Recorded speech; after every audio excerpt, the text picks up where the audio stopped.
Hver dag bliver tusindvis af mennesker udstillet på de sociale medier. Yes. Okay.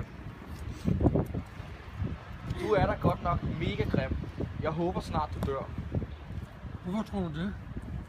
Det tror jeg ikke. Jeg håber snart du dør. Du er da mega grim. Ja, det er da rent nok. Jeg er også over 80 år. Den er du blevet skrevet til en hel masse mennesker ude på de sociale medier. Hvad synes du om det? De ved jo ikke, hvad de snakker om. Men hvad synes du så om de sociale medier sådan overordnet? De er for besværlige. Vil det være for besværligt for dig at bruge? Ja. Så du har ikke lyst til sådan at starte en Facebook-profil? Nej, det er helt 100% sikkert.